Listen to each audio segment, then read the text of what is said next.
Probably shouldn't play it I though. wonder if that could be marimba or vibesable as well. Oh, for sure. It is very vibesable. Yeah. Like, because that'd be a fantastic technical exercise, it sounds like, as well as Yeah. musical, and just wake up. It also could be a good exercise in like a small chamber settings to kind of, to really have to listen to each other, like a good exercise. Yeah. I have a middle school class, and I'm trying to get them to do clapping music. It's going. You could It's totally going okay. incorporate this piece and have fun with it. Yeah, it sounds like that's very cool. I'll send you. I Awesome. think the original recording of it has tabla, if I'm not mistaken, or something like that. Whoa. I forget what the percussion is. Anyway, yeah, it's a very cool piece. Very cool. Awesome. Big. Okay, so you had. Can you remind me your teacher's name one more time, please? J.B. Floyd. J.B. Floyd. Yes. That's a good name. Yes, he's Strong. super cool. He's 96 right now, I believe. He's a Nice. super, super cool dude. Yeah, very genuinely nice That's human great. being. So also at the same time, because you were at UM, I'm sure you were doing collaborations that were way outside of the normal scope of conservatory life. Like, Bob showed me a couple of recordings that y'all made that he has That put out, and I don't know exactly what's going on. It sounds like there is like structured improvisation. It's like you and Brian. so you're talking Potts. about the awful Ulch, which actually comes later.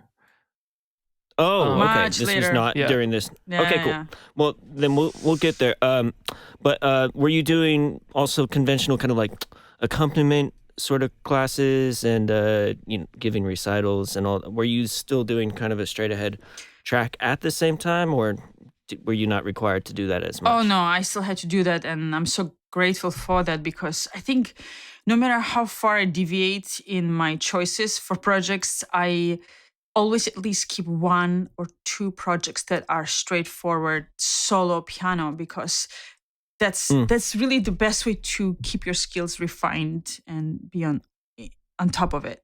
Otherwise, in a chamber, while that's my preference always, just simply I'm a people's person, so I always prefer to collaborate with people in the work environment rather than just practice on my own. I understand that that's just a necessary thing. So I always had recitals where primarily classical rep, and then 1 to 2 I would throw in, but not more, just so not to upset the school. I did have table music, one of the recitals. Yeah, I saw cool. that. Which recital was that? Because I don't. That was doctoral recital. Okay, so this is actually another question. I didn't remember if you had done doctorate there or not. Yes. So you're actually a lifer just like Potts. Exactly. We actually have same degrees there. Oh wow, that's amazing. Right. So The Lifers podcast, man. We're covering them all. So I guess when you graduated from undergrad, how did you conceptualize your future with the piano? And what were you thinking about at that time? Do you remember? Yes,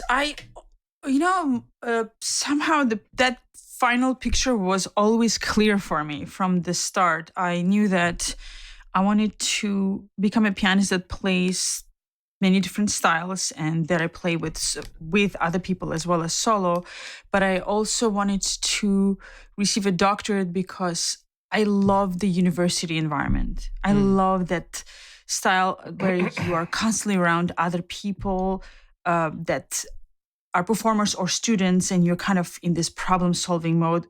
Administratively, too, I know that might sound strange, but the few experiences that I had of having to, when I was a music director for one of the top choruses in Manhattan, I loved having to kind of have that energy, or teaching classes too. That's a whole other thing I really, really enjoy.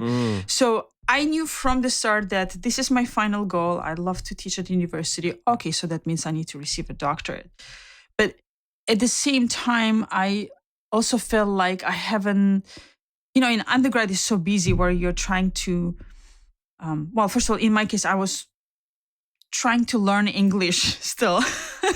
Yeah. But in addition to that, you're thrown into academic courses, you're thrown to so many things, you're basically kind of surviving rather than really learning. And I stayed in grad school there because I felt like, okay, now that the undergrad is done, I can open my eyes, open my ears, and really focus on what I really want to learn from the school because I haven't had that chance. It's like a second term as president or something. Yeah, exactly. I mean, exactly. but in my case, like many others, I had no financial support. So my entire undergrad, when I look back, I remember I was just stressed out the entire time because I had to work to support myself for rent and food and That's car right. and You phone worked bill. And the whole so, time. I forgot about that. Yeah, so education almost in a way became like this secondary, do just enough to do well, but then the rest you need to work. So by the time I got to master's and I was, the school graciously gave me assistantship, I was able to just like, okay, now I get to be the student and now I get to be a musician full time and really dive in. So that was the reasoning to stay there. Yeah. is always very good about assistance, or at least has been, which is great. Yeah, It was amazing, like to even I think because I don't think we really like interacted until we were like sophomore or junior, like sophomore. Yeah, and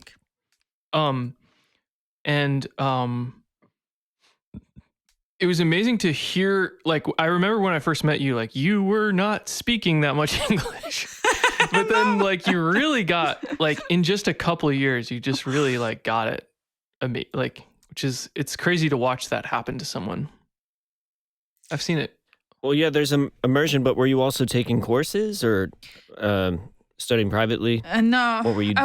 The school puts you through this program called IEP, Intensive English Program. And it usually takes about 2 to 3 years to go through that program, and then you can start college. And I somehow managed to do it in 6 months. I thought there is no way I'm stuck in this for 3 years. No way.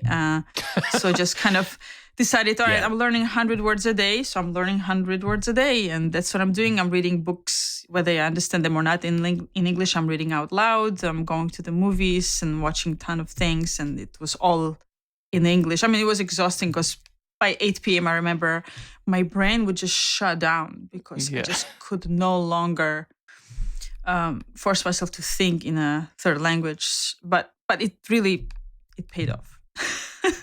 But so wait, I remember you already spoke like a few languages, right? You speak Armenian. I speak obviously Georgian. It's my first language. I also speak Russian because my parents, because of the Soviet era, they received Russian education. But when I was growing up, it was all very anti-Russian, but they spoke to us in Russian at home to make sure that we learn it. So I speak fluently in Russian. I understand a little bit of Armenian, speak tiny bit of Armenian because of the neighborhood. And I mean, Georgia is such a mishmash of everything. And you have to Turkish at all? A little bit of Turkish, yes, because we're right next to it. Schools were required. I was actually going to ask. I mean, this is jumping back a little bit, but did the musical cultures of like Turkey and Azerbaijan and like those influence were they present in Georgia at all, or? Definitely. I mean, those cultures and countries go back, I mean, for centuries. I mean, even if you think about the nature of, there are two big influencers in what Georgia is. One, that it was on the Silk Trade Road.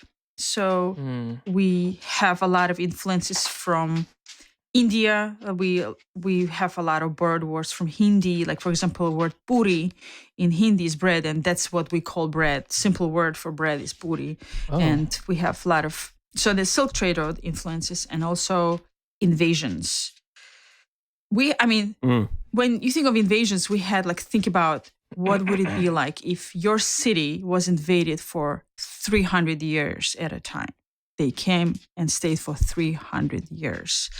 So that it's inevitable that you get that influence. And every time we fought back and took our country back, it just made no sense to just erase all that culture and erase all those influences. So we would incorporate them. So Georgia is really like a fusion over fusion of these many layers of so many ancient cultures together. Right on. Wow. So yeah, it's a mishmash. If you go to Tbilisi, Tbilisi itself is the second capital, and it's I think it's celebrated 1,050 years or something. And there are some parts that when they were originally built, when the capital was established as the second capital, you can still go and visit them. There are like national baths, sulfur baths, royal baths, and churches and mosques and synagogues. They're all mishmashed together. Right on. So, yep. Let's go. I want to go. Yeah. I'll be a tour guide. Yeah, it sounds amazing. I mean, this is like one of the things that I like am absolutely kicking myself about, like, because we were roommates on. I said this already, but it's like, and I really don't know anything about Georgia. Like, it's all right. If I did it again, I would have been like, oh, really? Show me this word, or show me, like, I would want to learn about the music or something. Like, maybe that's why we were roommates, that you weren't interrogating me about my culture. Right? Maybe. But yeah, fair enough. No. But look, we can always get together and have coffees and talk about anything you want. Right. It's always a pleasure. Right on. So I have I have your master's recital, and I won't play it if you don't want me to, but I was curious just because, like, I don't even know what pieces these are, and they're just like, I just like track 1, track 2, track 3. Now I'm intrigued because I don't remember what that was. Yeah, so there was a couple of pieces that I was just curious about, like, sure, because let's check it out. And I remember for some reason seeing this recital. I must have just been visiting in town for whatever reason. Was it solo? Yeah, well, I think so. I think there's a piano duet on here. Maybe not. Maybe it's just like, you're a really good piano player. I'm so intrigued now. I love the way you just like presented it all. Now I have to hear it. Okay. So just to be clear, this is master's and not doctoral? Well, that's what it says on the CDR that I have. So maybe it's not even you. I don't know. Maybe. Let's find out. All right. All right. So this is like the first bit of the first track. So like probably the opening.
Interesting, Wow. how. So this is one of the pieces that J.B. Floyd wrote. I've played a lot of his works. Oh, He's a Okay. phenomenal composer. That it's wild. that was yeah. That was well, and there was a lot of the right hand material sounded as though it could have been improvised. You know what I mean? It had like this.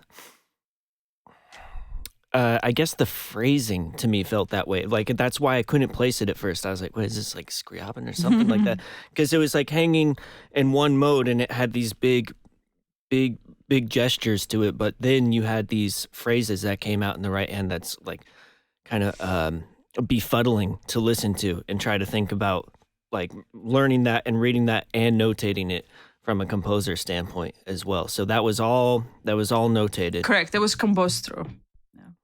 Wow. He has amazing rap. Yes. Yeah. I was fortunate enough to study right with him and learn. He also had pieces that were written for piano and disclavier. Have you heard of what that is? When the piano plays.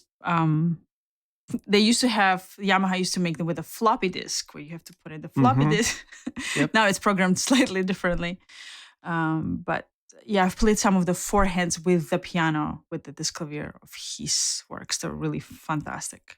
Oh, like pieces written for two people that you're playing with just the disclavier instead of it's on the same instrument. It's really just you sitting, but the piano is playing and you're playing along with it. And a lot of times those fast, crazy patterns would be just a third up or third down from the piano. And you had to kind of like run up and down with it. And yeah, sounds amazing. You have to keep with its tempo. So it's like, that's crazy. And you can't see the person. So usually, you can kind of can see the other person where they're at physically and just kind of gauge. But here is really just the ghost. Did he make those? Do you make the recordings, or did he make them and you used them? Or for the disclavier, he would program them himself. So he would play them. So yeah, so it's kind of like you're playing with him. Like exactly, yeah. And that's why at times it was a little bit challenging because there would be like few spots that were glitches where it was just a human error. You're not a robot. You can't really play spot on. Yeah. And so there would be somewhere it'd be like, oh, you have to accommodate that because it's slightly off. Yeah. Wait, so with the disclavier, it's not MIDI written out. You're saying that it's actually a recording of his performance that was then caught on disc and then played back. Correct. It is. Today you can it is both of those things. Exactly. You have a choice. In his case, it was his playing. The information that is stored is MIDI, I believe. Okay. Yeah. Well, that makes sense. And I assume there's no click. No. There's the piece is just structured in a way where maybe the disclavier plays the first phrase and then you're off. Correct. Right? Something like that. Correct. Yes. Okay. That'd be really interesting. There were some hidden things in certain occasions that you could see like a lowest key pulsate slightly right before it starts, so you know that it's coming up. Like it gives you like 2 or 3 beats on its own, just like click, click, but you only see it. It's like a very creepy piano. It doesn't even sound on the string? No, it's just twitching the key a little bit in time, and you're like, oh, go. 3, 2, 1. It's like the disclavier engaging or whatever, right? Like the machine. It's giving you a fair warning. That's wild. So I was just curious about this other piece that's on here as well. This is track 4, maybe the second piece on the program. It's decidedly got a different character though, and it's I'm not going to play the whole. So the intro to this is long, and it's like very minimalistic, goes like 5 minutes long. So this is kind of like the very end of it. I'll just play it here.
would be also Floyd with Floyd.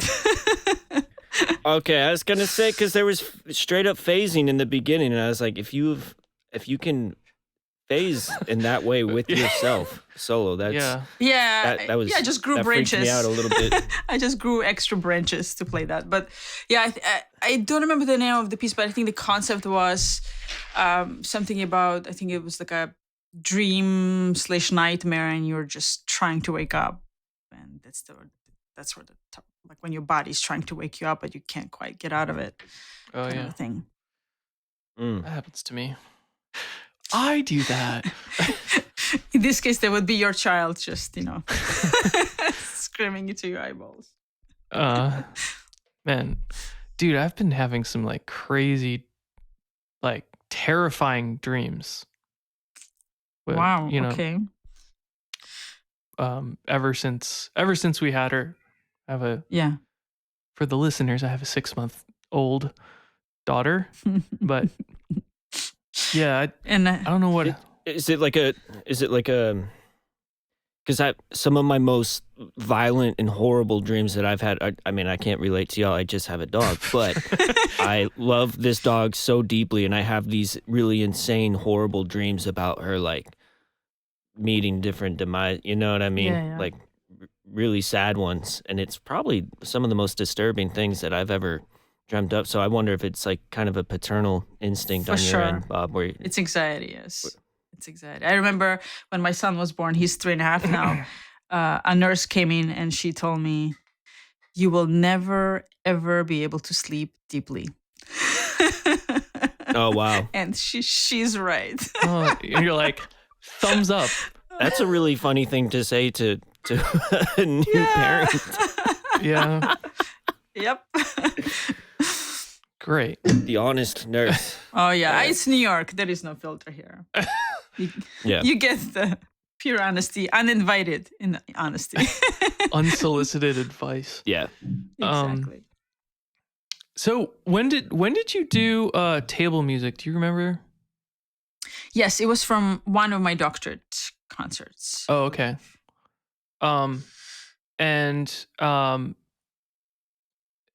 So that was the master's. Was that the master's recital? Did the ink lie or no? Yes. Yeah. Most of the Floyd program happened in masters, during my master's program, and then I deviated into many other things, mostly chamber stuff in my doctorate. I think one of my doctoral recitals was George Crumb, Microcosmos 3 for 2 piano and 2 percussion, and that was really fantastic because when the 4 of us got together for the entire semester and we assembled that piece note by note for 6 hours a week, and we played on all of each other's recitals. So it was really, it's on YouTube. It was honest work and felt so good to play something like that. Yeah, I have an excerpt of that I could play. Sure. I love that piece, and people I've performed with, they're all good friends. Let's see. So this is the 5th movement, Music of the Starry Night. So the movements are Nocturnal Sounds, Wanderer, Fantasy, The Advent, Myth, and Music of the Starry Night. So this is... And anyone who hasn't done this before who's listening, like go look up some George Crumb scores because they're absolutely beautiful. Just to look at. Yeah. Right. So do you recall really what cool. the notation for this looked like in particular? Oh, I recall it very well. It was something. Once you learn something like this, it just stays in your brain forever. I mean, at first, when you look at it, you even think, where do I begin? How? You just start asking yourself questions and maybe develop a twitch while you're figuring out how to look at the score. But the way he notates things is so incredibly practical and tested, so that when he tells you that you have to reach inside the piano and pluck the string, and then the next thing has to happen 5 seconds later, it is because that's exactly how long it's going to take you to get to the next point. So it's all very logical and very practical. So at first, when you look at it as a classically trained person, you don't even know where to begin, but you really just need to zoom in at one thing at a time and truly, honestly study the score like a conductor would. And one of the things that was helpful with pieces like this, when I would approach, I would, instead of learning at the piano, I would take a blank staff paper and copy down what I see and rewrite the whole piece by hand, because by the time you do that, you find all these little details your eye didn't see before. Oh, there is this, and there's a pluck I didn't notice before. Yeah. That's fascinating. Is this the first piece where you had done that, or is that a practice that had come from other pieces as well, where you felt like you needed to dive deeper in to understand your movement? This advice came from our conductor at the University of Miami, Thomas Sleeper. He told me that when he would study Bach and Brahms, he would just copy everything by hand. And he said that was the true, honest way to learn something away from the instrument. And that's even something that my piano teacher back in Georgia would make me do sometimes.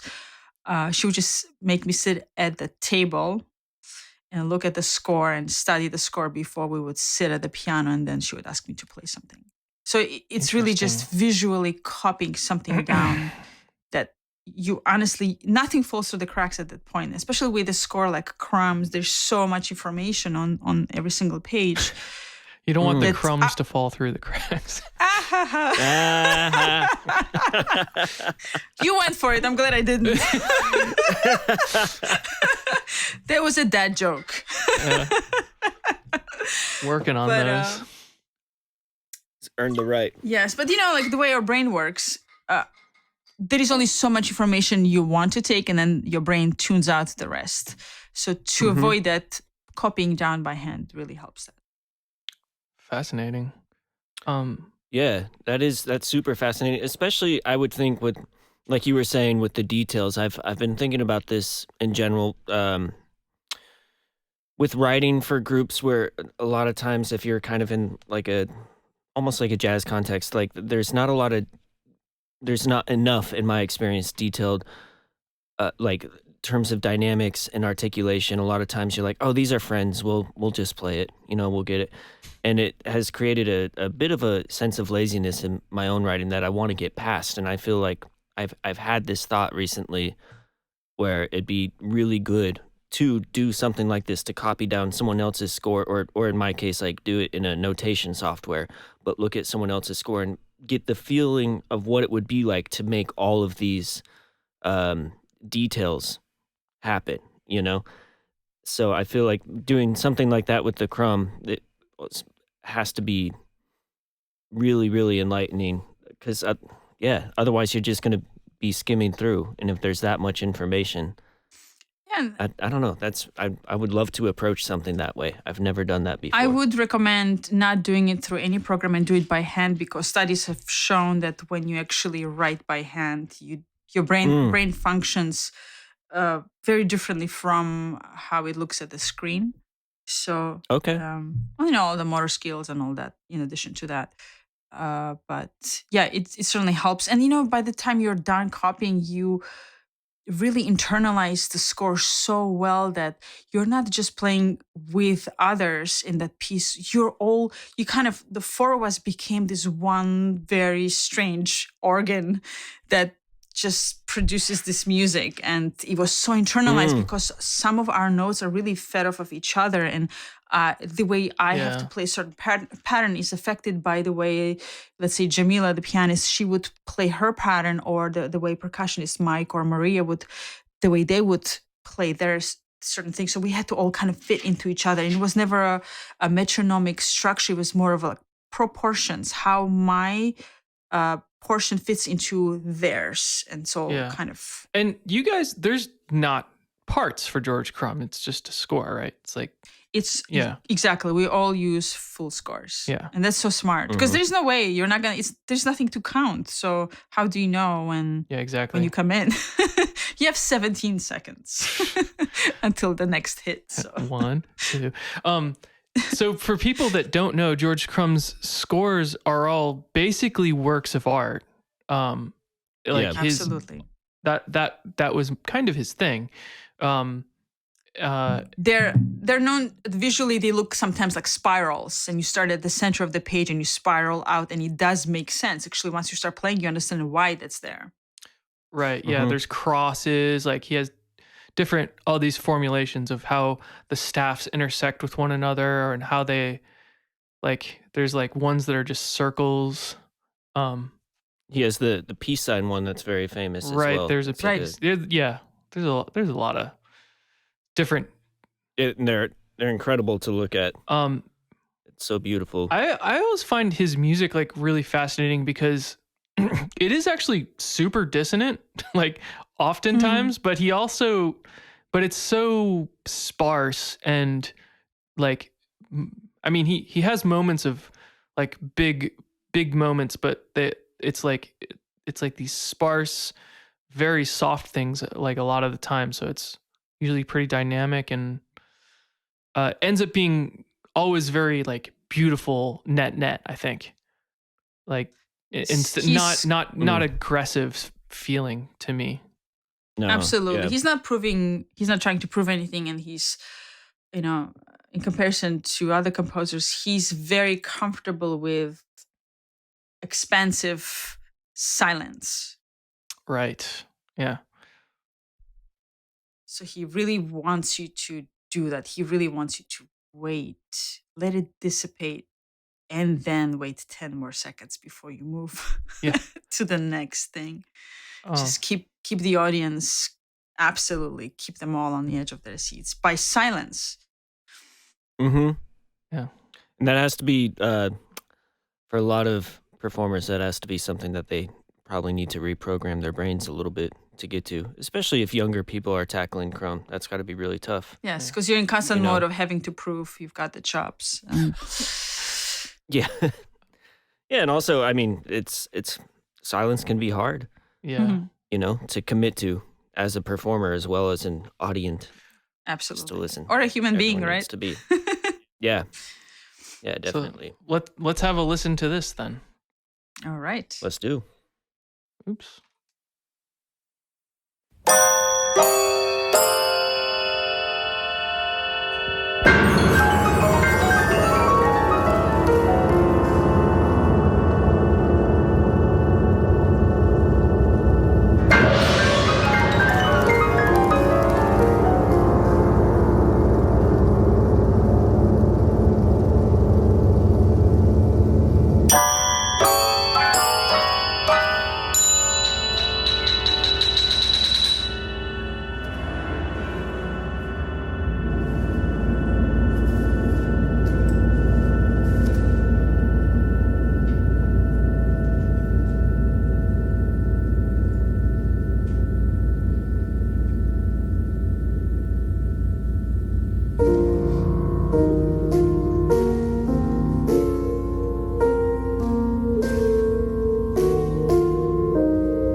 That's incredible. You said that you all by the end of it were functioning as an organism, and it does sound like it's just a whole new instrument. Like it's hard to separate.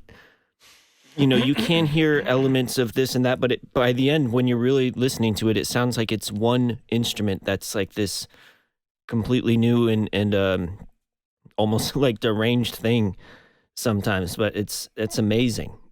Like everything became, I stopped thinking about individual people and performances, and it just sounded like one sound mass events happening together. That's really cool. That sounds amazing.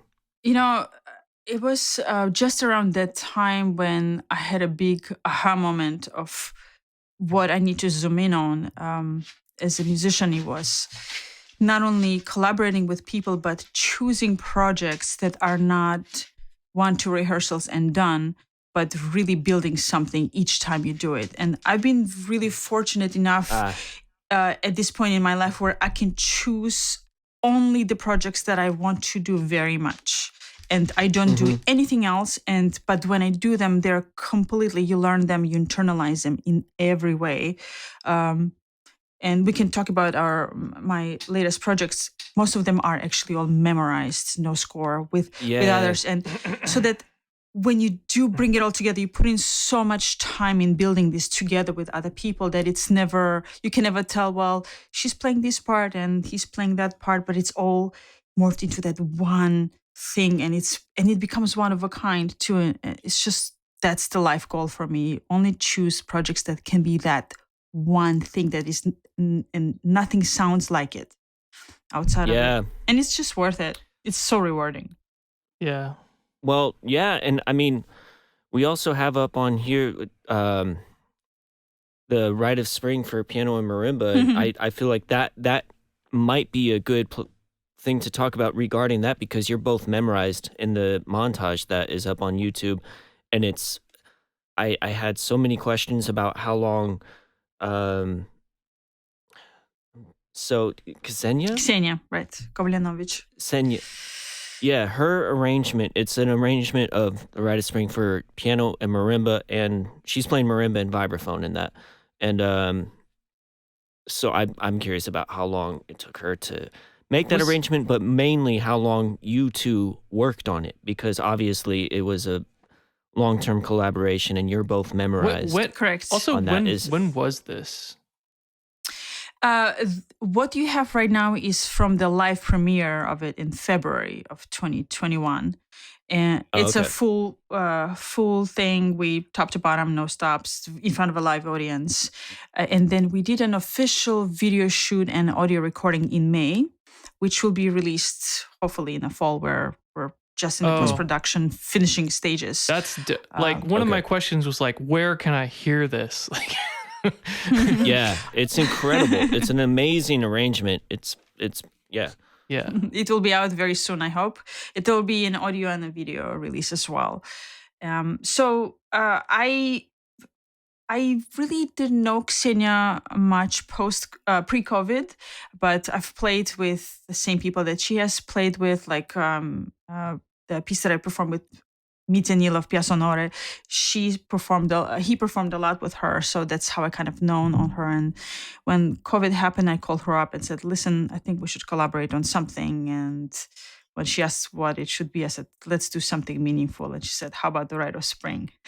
And I almost dropped the phone. But I said, okay, let's do it. So she arranged it so fast. I had the score within the 3 weeks. What? Oh my goodness. What? Yes, and we really met only a few times for that to happen. It's the once. Full thing, like the piece is the entire piece. Correct. That's crazy. All 13 movements, yes. The 13 movements of it, 2 acts. Well, it's a ballet. the piece she itself did that is a in ballet. 3 weeks? She arranged it in 3 weeks, and then over the year we met 2 times before performing it. First time we met, read through it to make sure maybe we want to change some things, what works, what doesn't work for piano. Is she in New York or? No, she's in Texas. She's a faculty at Corpus Christi, Texas A&M University. Oh, right on. And then I flew to her in January. We rehearsed a day and a half, and then the next time we met was premiering it in front of the live audience in February. Memorized. So when you did on your end, when you did that second rehearsal, when you flew to Texas, were you already memorized? Correct. Yes. There was all in my mind, it was get it to performance a level as close as possible so that when we work, we're really working and not worrying about what note do I have to play. Yeah. Would you mind talking just a little bit about that? Because you were talking earlier about how practice should be thin layers and not like a powerhouse all-nighter type of thing. So what was your process of memorization like for that, and also in general, if you don't mind talking just a bit Sure. about that? Gladly talk about it. Uh, One thing I'll say that what works for me doesn't mean that it will work for somebody else. We all have our own methods. Sure.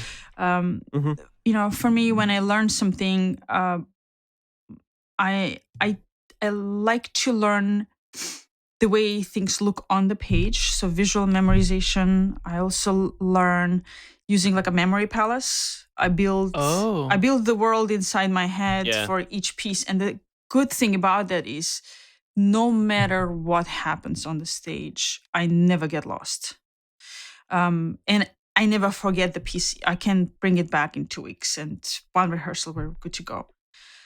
Oh, interesting. Wow. So no matter how complex the contemporary pieces, like right now, I just finished memorizing Ligeti's Mysteries of Macabre. I'm doing with a saxophone player. We're gonna shoot a film. We have Halloween concerts, like Halloween themed concerts, and then we're gonna go into studio and shoot a black and white film. Dope. Awesome. But That sounds incredible. So the way I practice and I approach things, I need to be very organized. Just how my brain works. I need structure. I look at the calendar and I mark down 2 weeks before the performance, and I pretend that's my pretend performance. Actually, just 2 weeks before. Yeah. And then I divide the score up to that time of however many pages that falls into per day. And that's how many pages per day I need to memorize in order to get to that 2 weeks mark. And then I kind of dive deeply. As I memorize, I also work on it technically. I work on it musically, the structure, layering of what's important, what needs to come out, what needs to be hidden. And I can even talk a little bit later in how I approach technical things, how I practice. And that comes from the Georgian teacher for sure, of how to approach anything you cannot play yet and how you can play it in a month. But so it's really just like memorize that many pages or a page or 2 or 3 per day. So that by the time you get to the 2 week mark before the performance, you are already polishing the whole piece and you are practicing within mind of, okay, I have the storyline in my head, but does it translate to the audience? Are they hearing what I'm trying to tell? Because at the end of it, for me, it's all about relating the story that is inside my head. Incredible. I only became aware of memory palace type techniques meant for memorization when that book, I can only think of Einstein on the beach right now, but what was it, Moonwalking with Einstein? Something like that. I don't know what the fuck you're talking about. Have you been using the memory palace memorization technique for a long time, or is this something that's more recent for you? Yeah, it's definitely a recent thing. Now that I have brain space outside of school, I started to kind of look at how I want to do things and, like gather all the information that is out there, but then make the choice what's best for me. And really just kind of developed after learning acid lines, because it's such a, by Giorgio Biani, it's such a difficult and intricate piece, yet there is nothing to hide away from. All these patterns are all crazy and they go against each other. And the only way to really play something like this is you just have to like put that inside your head, because you can't read that on the score after a while. You can't. Really, it's understanding, dissecting a piece, and within measures and within phrases, understanding what patterns those are and just putting them in your brain and practicing recalling them so much that if someone wakes you up in the middle of the night, you can tell them that's what happens. And for me, it's really not even about like, can you play them with your hands? No, you need to be able to tell them what happens there. Because if you cannot tell them what happens there, you're relying on your muscle memory, which, by the way, tends to go away when you're on the stage because your body functions differently in front of people. Wow. So I built, there is this building. I'm practicing building this building in my head 50,000 times. Next day, I put another building next to it, and I practice going from this building to the previous building. Then I put a tree there, and I practice recalling that tree. But once I can recall it, then I recall the building right next to it and practice those two. And then once I'm comfortable, then I recall the very first building. So every time I memorize something tiny bit new, I always practice in a context with the previous things and making my brain recall that over and over and over again. And at the end, it doesn't matter how tonal piece needs to be. It doesn't matter what's happening in it. Your brain takes it and it stores it away in a long-term memory. So when you're on stage, are you going from building to building Absolutely. and checking out your tree? And oh my gosh, absolutely, that's incredible. At any point, like in the Rite of Spring, I know where on the page I am and which page I'm on. That's so crazy. Wow. See, That's amazing. This is a hard thing for me to conceptualize. I think just because like I'm not that good of like I'm pretty bad at sight reading. So in order for me to play a piece, it has to be memorized. It's always been the case for me. Like by the time I've learned to play something, it's done memorized. So like I've never had to like think about memorization that much. And so the memory palace thing has always confused me because I feel like it's like an extra thing to remember almost. It's like bonus material that you have to worry about remembering, but metadata. Yeah. Yeah, it is metadata. It's really all about preparing yourself in the most insane way. I mean, it's just it's my personality where I would rather work really hard in the preparation phase of the piece and then let it all go and have fun on the stage because that's worth it. And to be honest, that working hard process is so much more entertaining to me than, on the stage playing for the audience is just the icing on the cake. But for me, it's just that work phase of the piece that and it goes back to my childhood of why I loved playing the piano was because it's such a problem-solving instrument that you don't rely on finding the tone or your ears or something like that. It's just technically how you solve problems really quickly and multitasking. And I think, I wonder if this is what it is like for kids today to play a computer game. To me, that's playing a computer game when I'm working on a piece. I think it is actually. I think that is a good comparison because, yes. That is literally what games are. It's like they're trying to get you to work to figure out a problem or whatever. Right. There's another problem with that though, which is like dopamine reward. Right. It's similar on piano. It's very addicting. That's interesting. We joke in my household that if I don't practice, I get strange. So now I practice every day. Just my brain works. It's interesting when I practice, my brain functions for other things so much better too. It is that ingrained habit. Yeah, I'm actually going a little crazy because I can't practice very much right now, but I feel the same way. Like if I don't do what I need to do, like my practice, I do like start to. Yeah. I'll tell you as a parent to a parent that you have to find a way at least 15 minutes, whether it's outside of your house or somewhere, because as strange as that sounds, you'll be a better parent to your child if you are able to do what you need to do artistically for yourself. Yeah, I'm trying. Yeah, you'll figure it out. I mean, your kid she's tiny, so give yourself time. Yeah, my wife, she just started a new job and it's a very, very busy time for her. But I am talking to her a lot about how to make sure that she still has time to play cello fairly consistently, because I know that for myself as well. It's really important to get some playing in, even if I'm just sitting down and improvising, otherwise it stacks up and you start looking at the world in a really weird way and you resent everything about it. But if you just play a little bit, you're all good. You know what I mean? Absolutely. Like that all goes away and all these demons just they're gone. So I got to make sure with with Crystal, it's just like, all right, cool. So maybe instead of watching X-Files, we can like read some Bach together and that kind of thing. So that's been really nice. You know what I mean? Right. Like finding new ways to play together, and also just making sure that even if we get busy with other things, that music is still in the fold, even if we don't have like a performance directly on the books that we need to be practicing for, like just making that daily thing happen, even as we're, life goes on and getting older and doing new things. It's interesting. It's really important. One of the clinics that I give at universities these days is Musician's Life After School, and it really is all about what university? Different universities as a artist in residence. I usually visit universities and give clinics, master classes.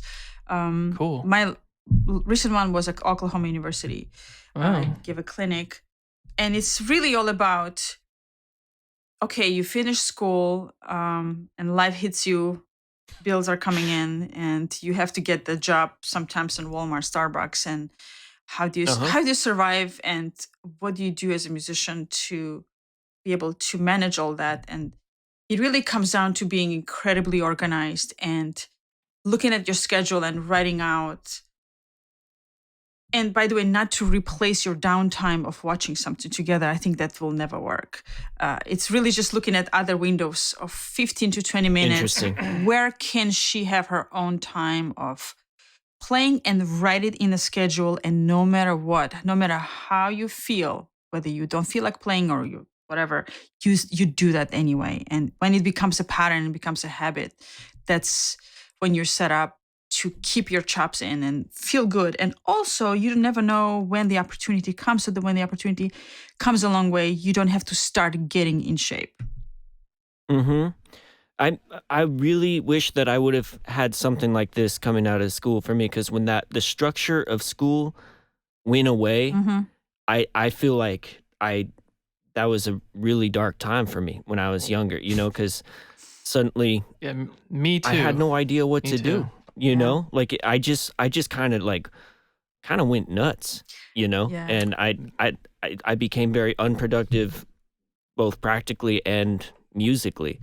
And so to have practical advice as a student, and just to hear also that you're going to get a job and that's okay. Right. You're going to be a musician for your whole life. However, let's talk about some of the real aspects of what that looks like. That's really cool that you're giving that particular clinic. So, it kind of started randomly where I was invited to give a clinic, and they're like, well, give us a few topics. So what should we talk, what would you like to talk about? And that just kind of happened naturally, but the reaction was so strong to that, where I realized there is something here. And I've been invited to 5 universities since the first one to give that talk. And every single time students say, I wish, or this, the teachers, they would say, I wish, we've had this, because really the schools are so great at training you at your skills, but no one really kind of tells you that, hey, when you leave the school,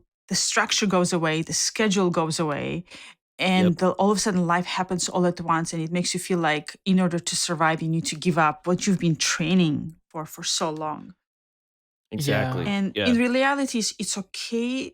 First of all, it's okay to get a little depressed, and it's okay to feel the burnout. It's normal. Yeah. Right after school, it's important to have the downtime because you're recovering, but also important to know that everyone goes through that, and then you can do something about it. And it only takes is sometimes 5 to 15 minutes every day, whether it's responding to emails, updating your CV, or playing or practicing. Really just a little bit every day, because then it starts to build up. Oh, you know what? I'll do 5 more minutes today. You know what? I have this little pocket of time. I'm going to update. I need to add this one more thing to my CV today. And it's just that productivity that makes you start to believe in yourself that, wait a minute, I have a job at Starbucks, but I can do this. Yeah.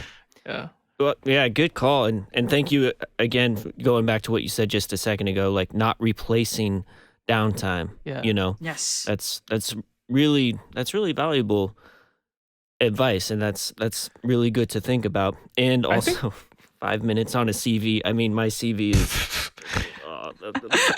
I'm terrified of even thinking about that right now. So if you're talking about just 5-minute increments, Put an alarm and you spend only 5 minutes and change one word and you've done something.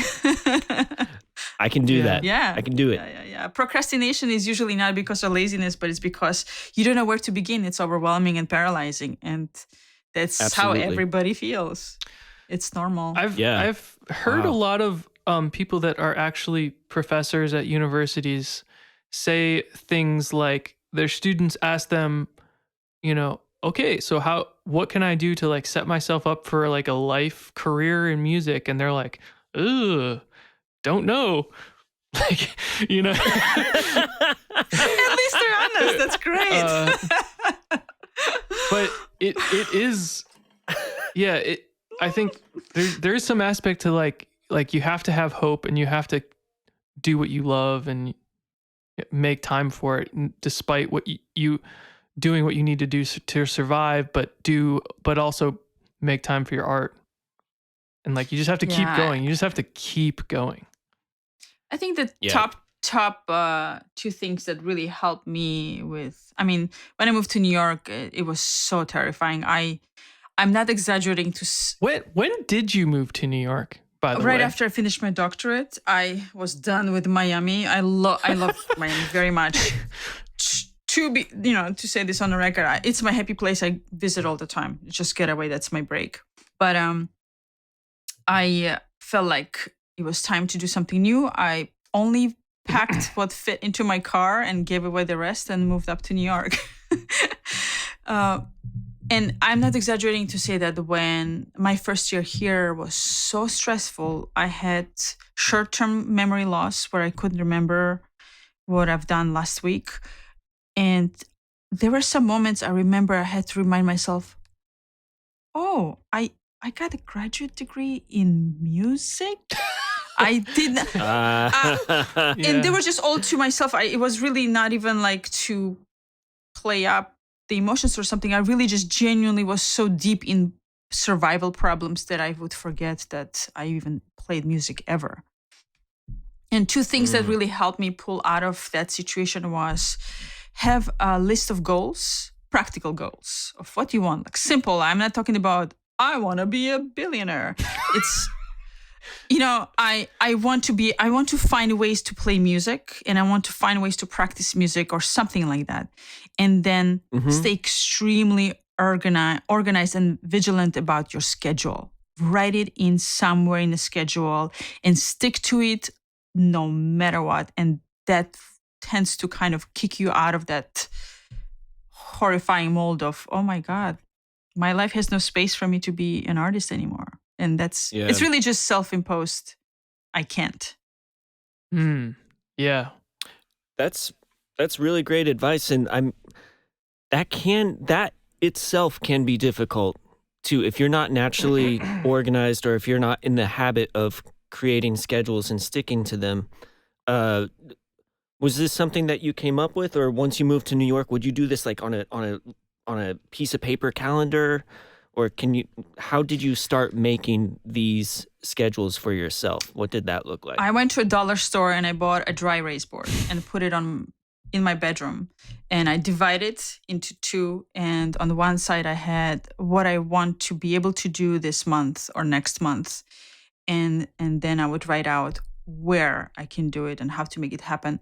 And I did not have a piano or access to a piano my first 4 years. And Holy shit. In New York. Yeah. And I had like day jobs of like project manager for an art exhibition or all sorts of this type of like, or at a retail store, folding sweaters. And I found through, connections from UM, do you know anyone? Hey, you know any musicians in town? I'm like, yeah, you should meet this person. And a friend of mine, Javor, incredible Croatian pianist, he was a student at CUNY. So he taught me what to tell the security guard to sneak in to a practice room. So half an hour before my office started at 9 a.m., I was already at CUNY right next to it, practicing half an hour, a little bit, and then running to my office. And it was just... That's so crazy. 4 years without a piano. Finding ways. Yeah. Yeah. Yeah. It's Yeah. All it's right. tough for So everyone. I'll just say that, it's tough for everyone. You just have to figure out ways to work it for yourself. yeah, but it's always great and fascinating and inspiring to hear other people's processes. I'm lucky that I'm personally not the most organized person, but my wife has helped me a lot with that over the years. And the process you just described, like we've done a similar thing. We've divided a dry erase board in two, written out goals, and different projects and everything. I would say I would say that if you my husband is also like he has so many things going on that he has a hard time of staying on track sometimes, and we often talk about if you want to get better at organizing and not let things fall through crack, start with a very small circle around you and put in that circle what's only very crucially important and take care of that. Once you've taken care of that and you've accomplished that, expand your circle just slightly a little bit and then incorporate that one other thing that isn't crucial. And then one more thing. And little by little, next thing you know, you are you become that machine that is already in a system of organized schedule. But you need to be kind to yourself and start that circle very, very small of what you have to do. Well, shall we check out some of the more recent? Well, I guess the Rite of Spring was very recent. We just talked about that, but I'd love to talk about some of these other recordings that you have out as singles and this record as well, Light Year. Sure. Where I don't know. Where do you want to start? Let's Bob? do What do you think? Acid Lines, because that's a bit before Light Year, right? Oh yes. It was released in 20. I don't remember. 2019. Cool. So let's just listen to it first. How's that? And then I'll just put a bit through, and then we can talk about it.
Okay. Wow. Yeah. Wow. That's a fun piece. Oh, it's so wonderful. I love it so much. Yeah, I remember I saw that preview video and I was like, whoa, this piece is so cool. And then it came out later. Yeah. So how did you meet Archil?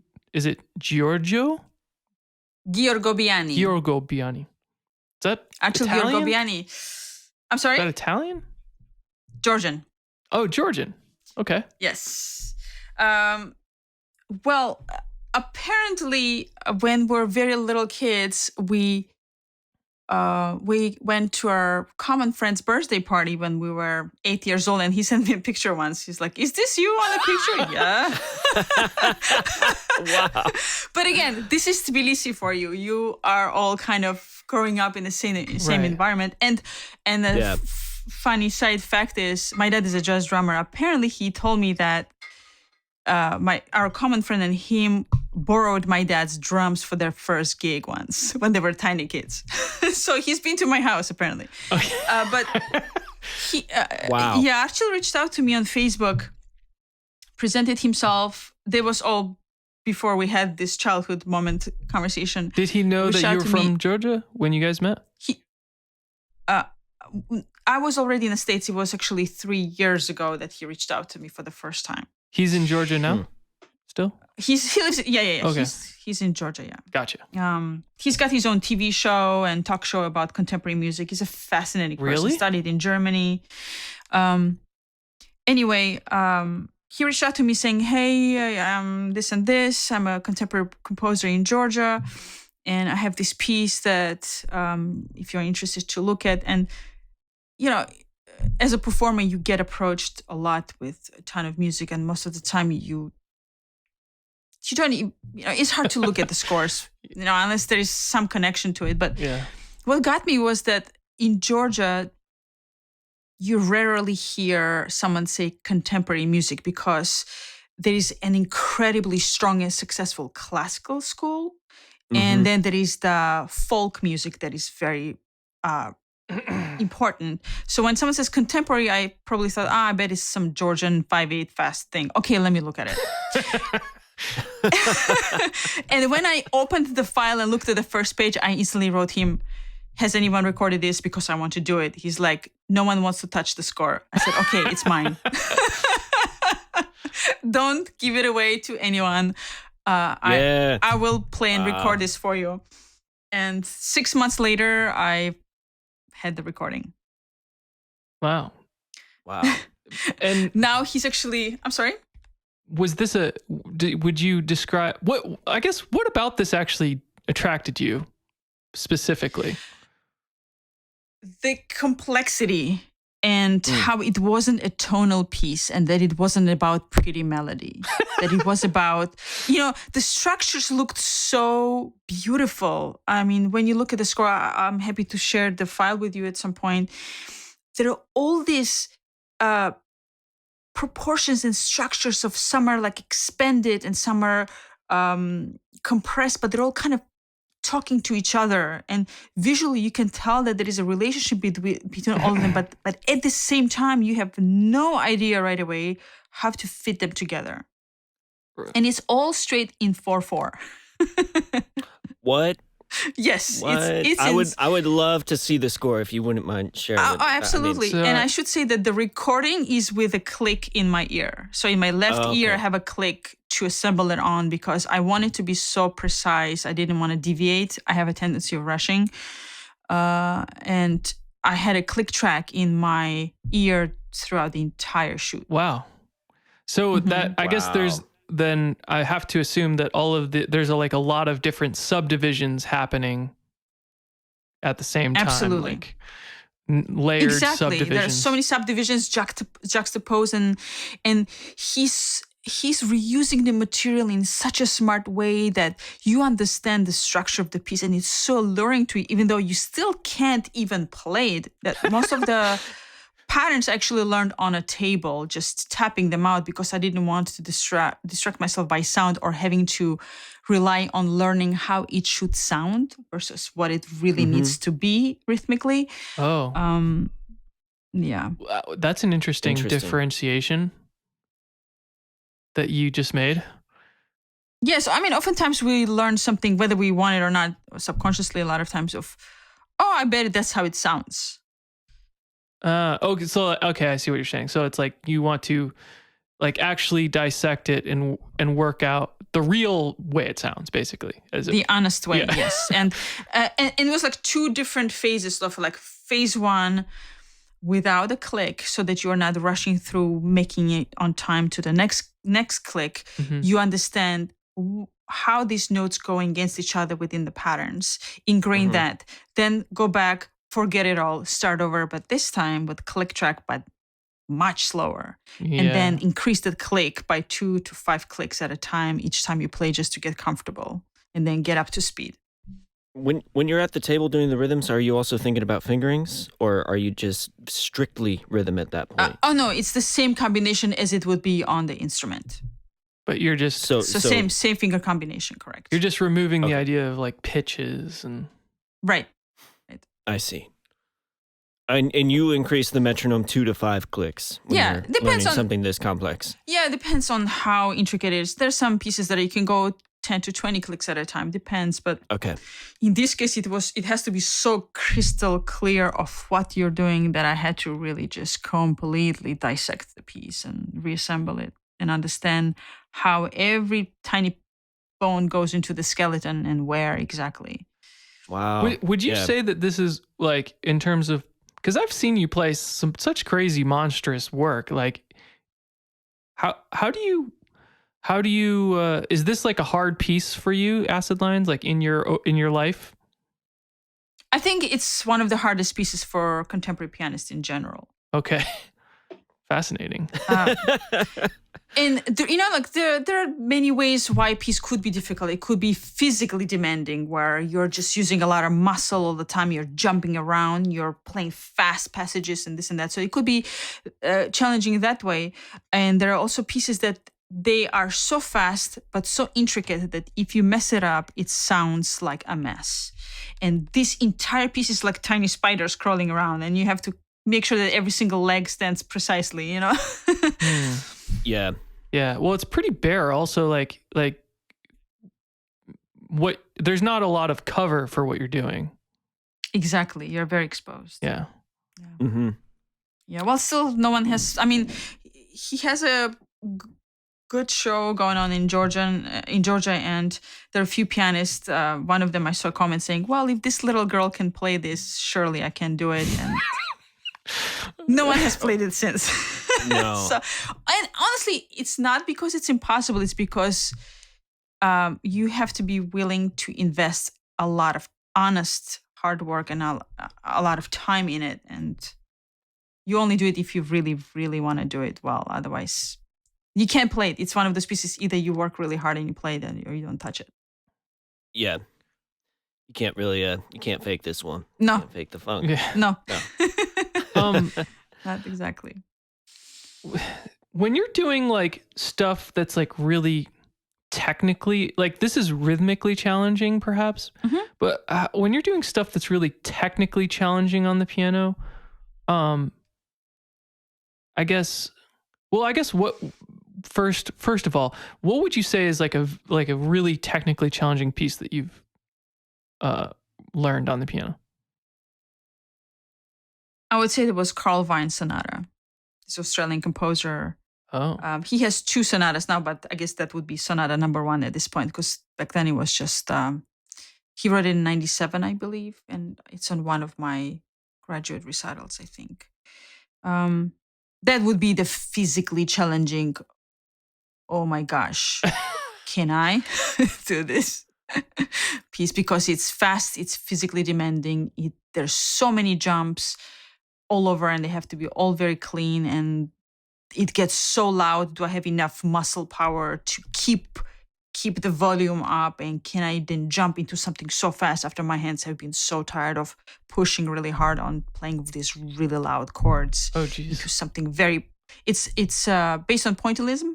Okay. So it's, as you can imagine, like a lot of dissonant patterns and themes happen across the entire keyboard. Oh, yeah. So this is the perhaps atonal stuff?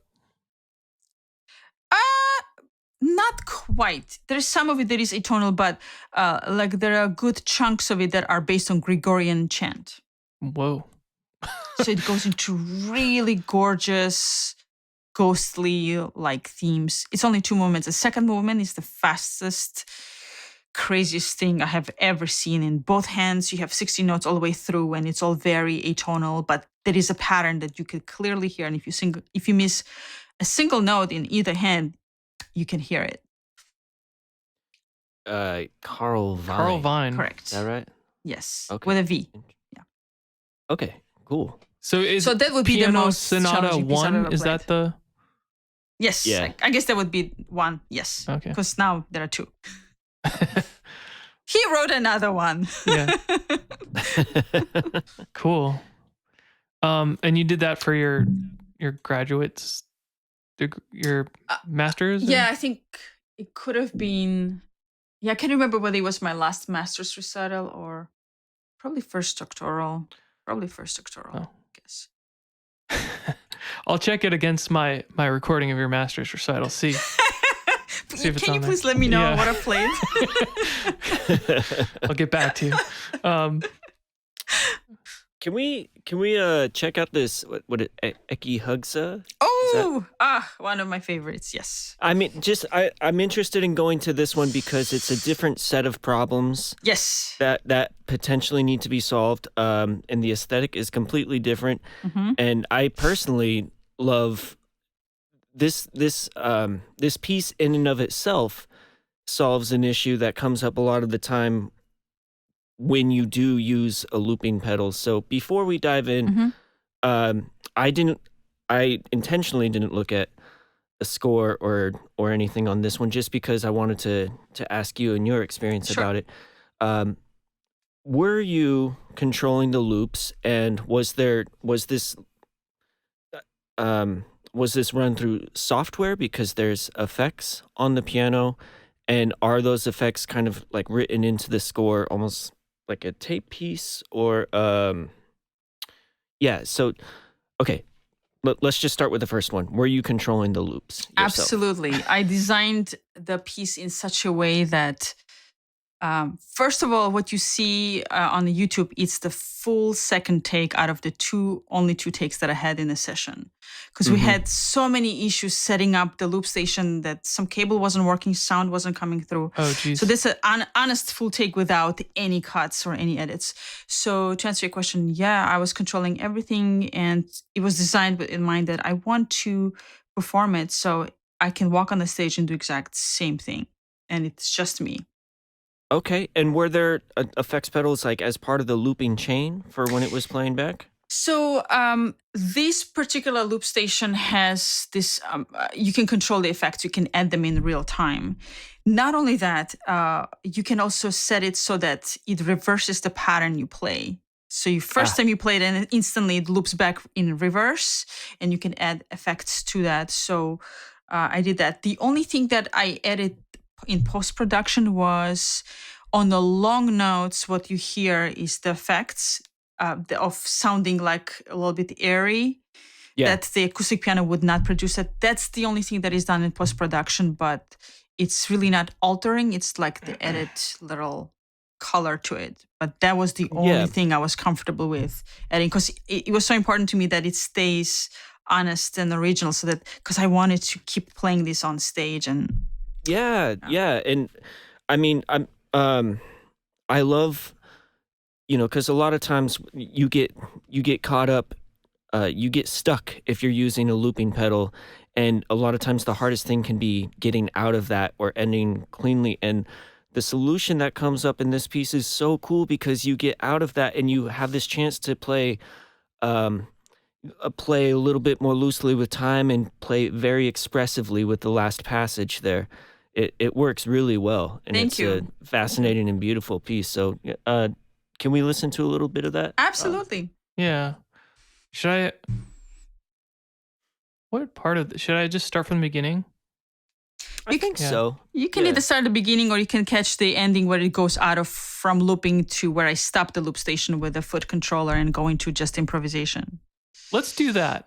Oh, improvisation. Okay. I'll start it kind of midway here, and just hopefully cool. We'll get a sense of it here.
So that last bit is improv?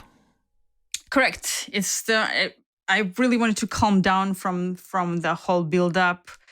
Because I don't know if you have had a chance to check out the original version of it by Olafur. It's so beautiful. It's with the orchestra and his Stratus piano, which is his own invention, where he controls with one piano, he controls many other uprights around him to function in playing over and over different patterns. And with drum set and bass, and there's a ton of instruments on the stage. I've not seen this. Okay, look up Olafur Arnold's Stratus piano. It's fascinating. I saw a version of this online that appears to be like a dance piece. Is it with him? I mean, yeah. It's the official video. You're right. But there is also a live performance of it with him that is really cool. The piece itself means "don't think." It's really beautiful. Oh, interesting. I had a score. I have a few scores of his. I just love his music. And it has, the score looks like it has 4 parts. And he tells you, don't think, play whatever you feel like. And he's giving you, I'm sorry, I think there are five different lines of each pattern. Like there's one pattern 1, pattern 2, pattern 3, pattern 4, pattern 5, and you can assemble them however you want. So the way I assembled it, it wasn't in the same order as he did, purely because I had to organize what patterns go on what track on the loop station and how I can turn them on and off using sometimes my hand, sometimes foot controller. Oh, that's so cool. Okay, because I thought that I personally thought that the looping, I thought this was all part of the score. So, everything I was talking about earlier with solving a lot of the problems that come up with the looping station, these are problems that you had solved and thought up.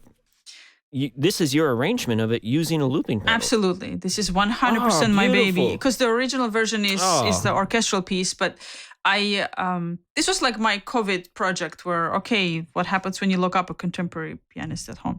You get a loop station and you learn it. But after watching a ton of tutorials, and I had some issues with the loop station, there was one thing that just wouldn't work for me. It was like I needed 2 foot controllers because there's a lot of patterns that I needed both hands to play. And the RC505 is hand controlled. It's a phenomenal loop station, by the way. I absolutely love it so much. The arrangement was based on how the loop station functions. Oh. Okay. Interesting. Yeah. It's the Boss RC505. Right. Oh, okay. This is like one of the newer generations. Correct. Because I have like the little 2-pedal board. Yeah. But I use the 2-pedal to control that when I need hands on the piano. Okay. So it can talk to other Boss looping pedals? Yeah, okay. And I had some issues programming the second pedal with that. For some reason, only one would work, and it was the whole mess. Okay, so then I had to organize which patterns I absolutely cannot remove my hands from the piano to control, and I stacked them all into that channel. Well, yeah, I'm really glad we got to that because I think you did a fantastic job with that. Thank you. I've spent a lot of time working with looping pedals and doing various things, and I thought this was extremely successful. So great work. Thank you. That's it really was cool. The majority of the work, because it's technically not challenging, majority of the work was how to organize so that it's workable without me having to rely on post-production. I really dislike relying on, in any of my recording projects, to rely on post-production. You're basically handicapped. So I really wanted to be able to record what I can make, and that's it. So a lot of that was practicing at home over and over, playing through the whole piece without needing to stop. Can I ask what the mic setup was to get a good piano sound into the looping station? I mean, at home, I had the regular contact mic just plopped on the piano to practice. Okay. But I wish I could tell you, but I worked with a wonderful engineer at his recording studio at Skillman Music Studio, just 2 blocks down from here. Yeah, I was gonna ask you how you got connected with Skillman, because all of these videos that you've been doing lately, they're in the same place, right? You know, that's correct. I had the hardest time finding in New York studios that are not concert halls, because classical musicians tend to record in concert halls for acoustics. But what I have learned from a lot of engineers, that anyway you rely on a reverb in post-production for what the classical musicians would want live. And so that's no longer an issue so you don't need a big space because it's expensive. You can't afford renting concert halls all the time. I wish I could, but the issue became, you either have concert halls you can't afford, or you have great studios with mediocre pianos, because classical musicians don't record in studios.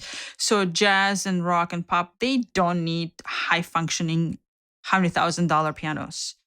So I could never find the common, and it turns out that's just 3 blocks down from my house. There is a studio that Lang, famous classical pianist, and Emmanuel X, they all record there. So I thought, what's happening? And turns out this guy, Juilliard graduate clarinet player, owns the studio, and he has high-end, like Netflix show level cameras and all sorts of microphones, everything there, with a good Steinway. Oh, right. So he's set up to do like live shoots and okay. Yeah, he does high-level recordings remotely as well as in his studio, and the studio is phenomenal. They have a smaller Steinway that is fantastic, especially for intimate pieces. It's really great. Actually, we're going back November 5th with the alto sax to record a whole album there. With who? Yeah, it's great. Cool. Especially in pandemic was so nice, where I could just walk over and it was just him and me in masks and recording projects. And that's what kept me sane. Just having right this. on. Yeah. Cool.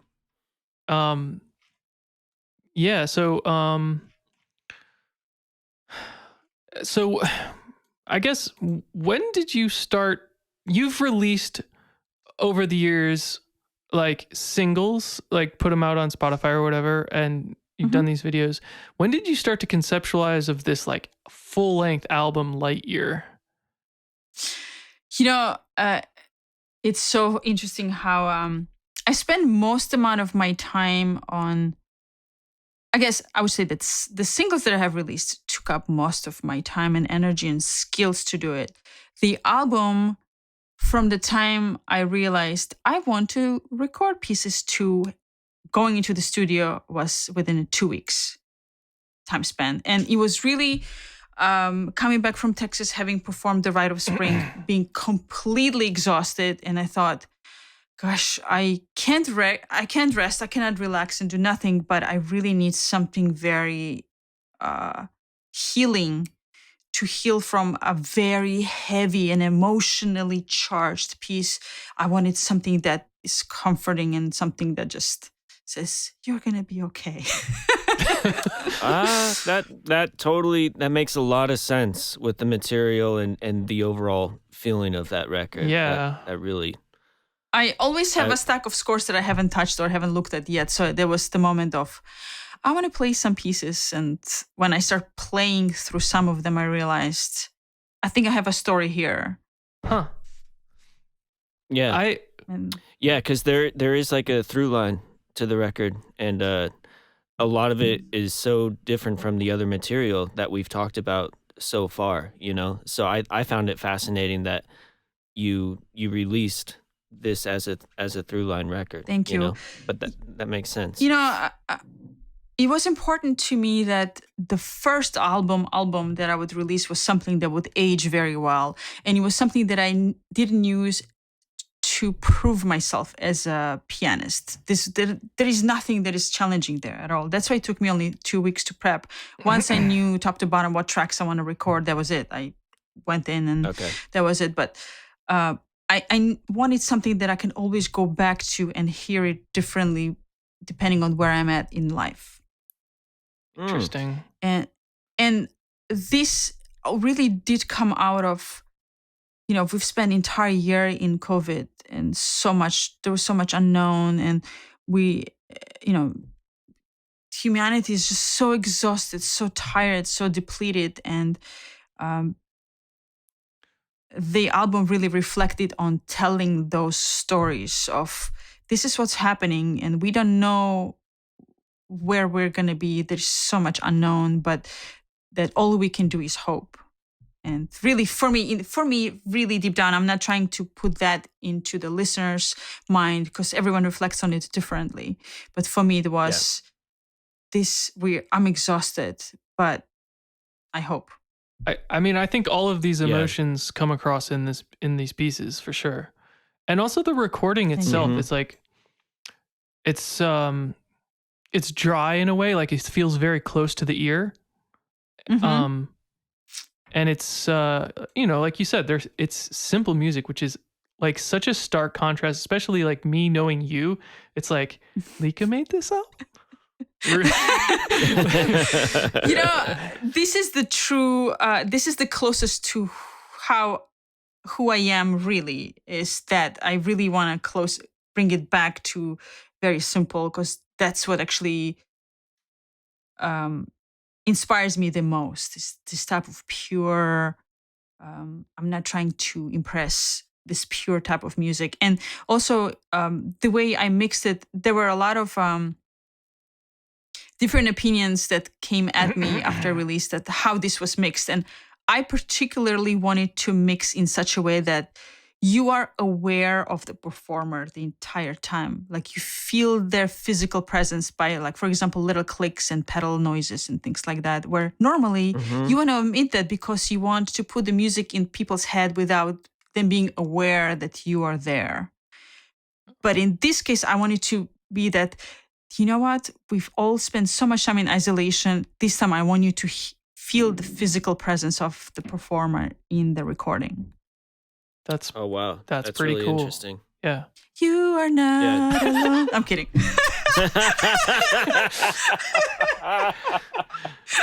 Yes. Oh wow. Had to be done. I'm sorry.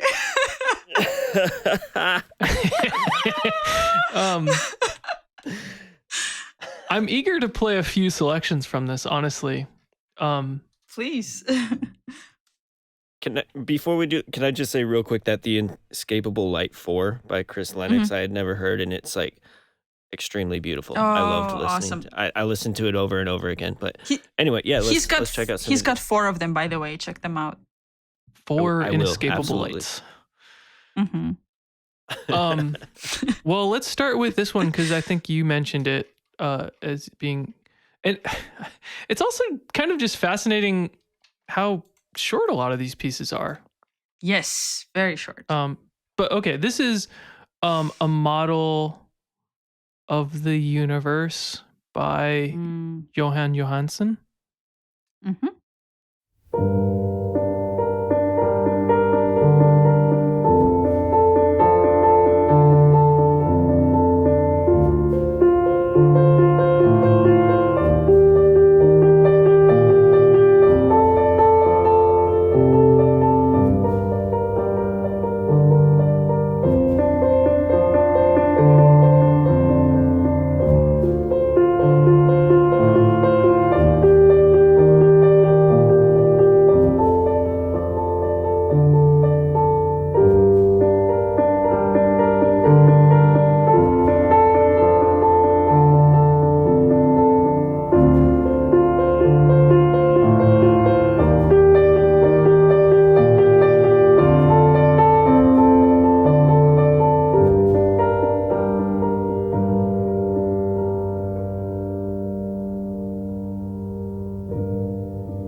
I have a question about that.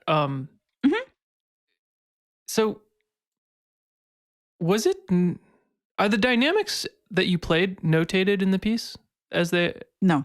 So you did that yourself then? Correct. It's just straight up 16 notes in the right hand, quarter notes on the left hand, and I voiced them. Sometimes I wanted to bring out the bottom notes of the right hand, sometimes the top. I find it fascinating. So it's kind of like the same material repeated twice, basically. Mm-hmm. And then, but the second time it's much quieter.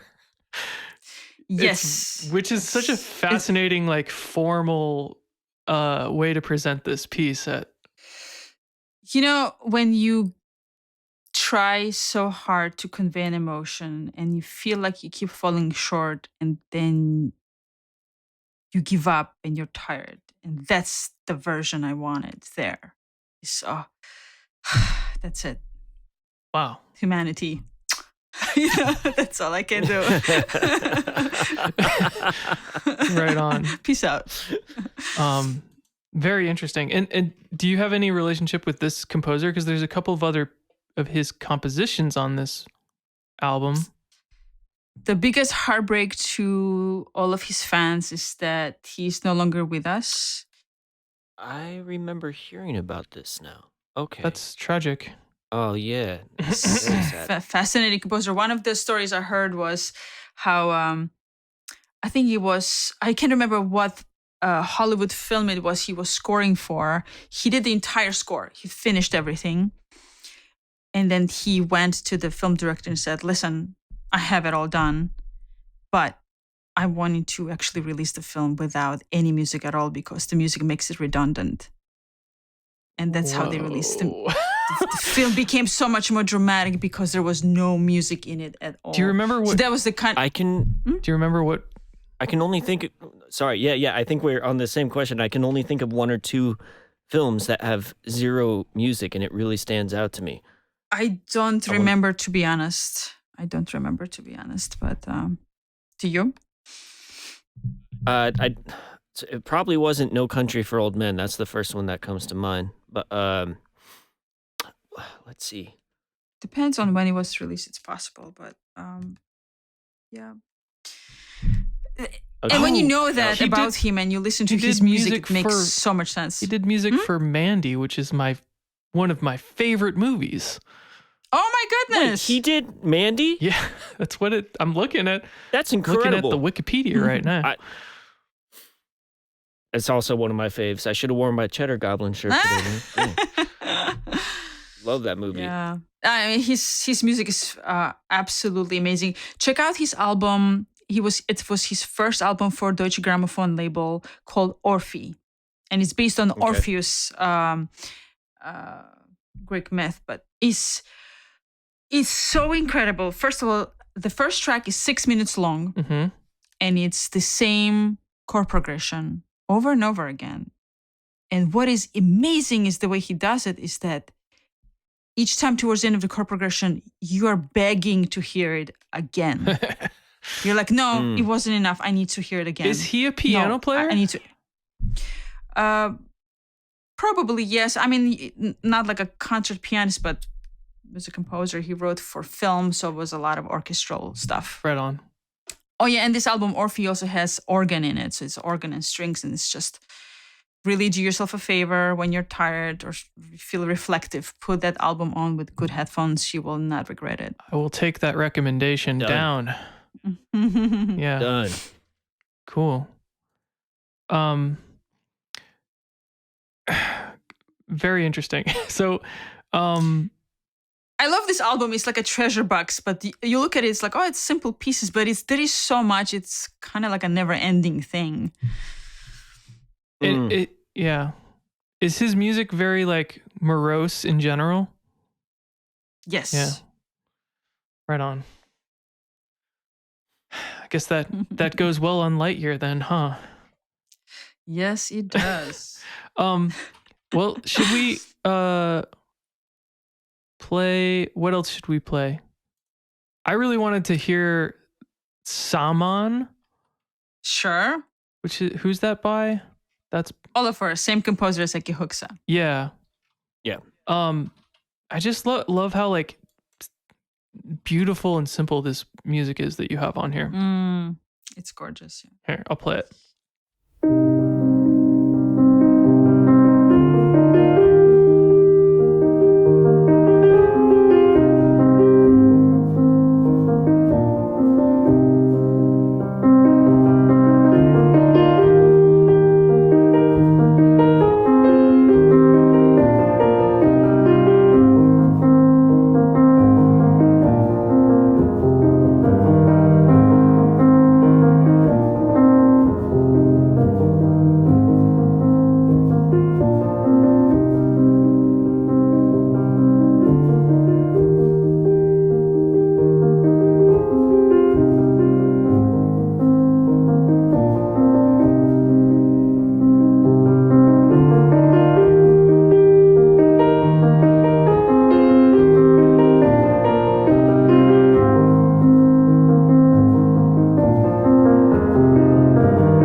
Yeah. Beautiful motion, and yeah, I love the